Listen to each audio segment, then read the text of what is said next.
Deathstroke is a major DC villain, yet he was squandered by the DCEU, but the character will be honored in the forthcoming Teen Titans movie. Over the course of the DCEU's 15 films, a number of characters were positioned to play significant roles.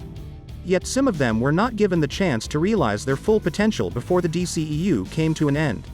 For example, the Joker was never given the opportunity to be a regular DCEU villain. He only made appearances in Zack Snyder's Justice League and Suicide Squad. Similarly, both versions of Justice League hinted at the team's impending conflict with Darkseid, but the series came to a conclusion before they could interact. In particular, the Justice League hinted at the potential of several DCEU villains banding together to resist the Justice League. When Deathstroke meets Lex Luthor in the post-credits sequence of Justice League, he tells him about the formation of the Justice League and suggests that they establish their own squad. This is a reference to the DC Comics supervillain squad in Justice League, which is composed of elite adversaries. After Ben Affleck's The Batman movie was scrapped, Deathstroke continued to appear in cameos in the DCEU's Injustice League setup was never recognized. That being said, there's a future DCU project that can fully use the assassin. Deathstroke is renowned for siding with the group that best serves his interests, be it a rival villain or a DC hero. But ever since his son Grant lost his life battling the Teen Titans, Deathstroke has also harbored strong animosity for them. Deathstroke has been torturing the Teen Titans and their friends despite his continuous failure to defeat them since his new Teen Titans #2 DC Comics debut. Beast Boy harbors resentment against Deathstroke for his inhumane treatment of fellow hero Terra, and Deathstroke harbors a particular animosity against Dick Grayson following a botched assassination attempt. The Teen Titans movie from the DCU is the perfect chance to show this dynamic on a large screen.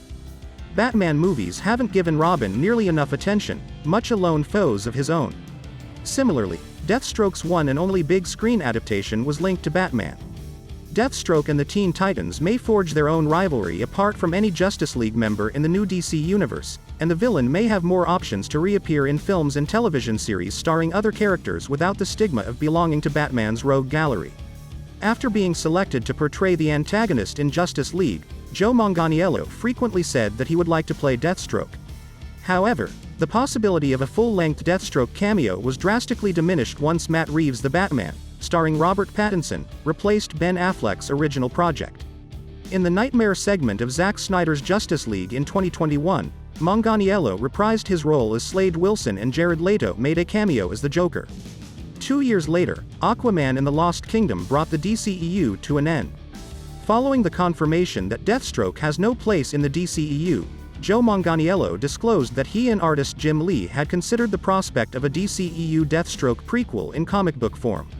Regretfully, Manganiello's idea for the comic novel was also quickly abandoned. Manganiello says that he went to James Gunn to get his opinion, and that Gunn told him to let it go. Although several performers from the DCEU return in James Gunn's DCU, Manganiello's abandoned Deathstroke comic novel appears to be the last straw for his interpretation of the DC villain. Joe Manganiello was a brilliant choice to play Deathstroke in the DCEU. But a number of different performers might convincingly portray the Teen Titans villain in the DCU. Stephen Lang, best known for his roles as Norman Nordstrom the Blind Man in Don't Breathe and Colonel Miles Quaritch in James Cameron's Avatar films, is a well-liked fan cast member for Deathstroke because of his tough appearance and track record of creating vicious, horrific, and deadly military villains. A colder interpretation of the DCU Teen Titans arch-nemesis could come from actors like Mads Mikkelsen, whose bone-chilling performance as the titular murderer in NBC's Hannibal, and Josh Brolin, who played Cable in Deadpool 2 and Thanos in Avengers: Infinity War. Jeffrey Dean Morgan, whose roles as Negan in The Walking Dead and the comedian in Watchmen hint at a potentially sardonic and vicious Deathstroke, are other actors with skill sets and comparable characters in their filmography. Please like this video and subscribe to my channel. See you soon.